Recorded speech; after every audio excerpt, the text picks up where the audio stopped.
আসসালামু আলাইকুম বন্ধুরা, welcome back to my channel SR mini food blogs. আজকে আমি তৈরি করব দই চিকেন।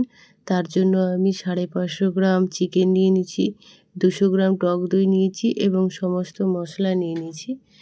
চিকেনের সাথে সমস্ত মশলাগুলো অ্যাড করে নিয়েছি। এবারে আদা রসুন বাটা দিয়ে দিয়েছি, লবণ দিয়ে আমি এবারে টক দইটা দিয়ে দিচ্ছি, দিয়ে ভালো করে এটা আমি মিক্সড করে নেব।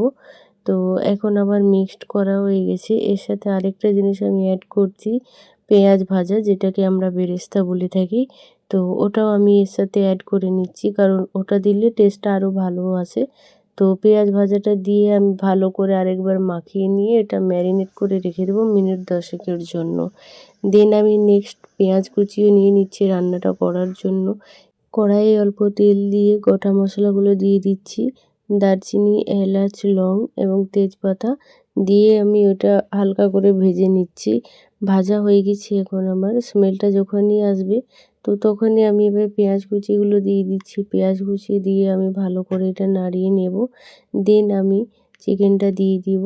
চিকেনটা দেওয়ার পরে ভালো করে ওটা আমাকে হালকা হাতে নাড়তে হবে, যাতে নিচে না বসে যায়। না নাড়লে নিচে যদি বসে যেতে পারে, তো সেই জন্য আমি ভালো করে এটা নেড়ে নিচ্ছি। এখন আমি এটাকে ঢাকা দিয়ে দিচ্ছি। ঢাকাটা খুলে আরেকবার নেড়ে নেব। এইভাবে বেশ কয়েকবার নাড়ানাড়ি করার পরে দেখবেন সাইড থেকে তেল ছাড়তে শুরু করেছে, তখন জানবেন এটা কষা হয়ে গেছে। দেন এটাকে আমি নামিয়ে নেব, কারণ এটা যেহেতু দই চিকেন হচ্ছে, তো এতে আমি বেশি ঝোল করব না। এটা কষা কষাতেই বেশ ভালো লাগে খেতে। এটা আপনি ভাত বা রুটি যে কোনো জিনিস দিয়েই খেতে পারবেন। থ্যাংক ইউ ভিডিওটা দেখার জন্য। বন্ধুরা, ভিডিওটা ভালো লেগে থাকলে লাইক, কমেন্ট, শেয়ার করে দেবেন এবং চ্যানেলটা সাবস্ক্রাইব করে দেবেন। দেখা হচ্ছে নেক্সট ভিডিও। আল্লাহ হাফিজ, ভালো থাকবেন।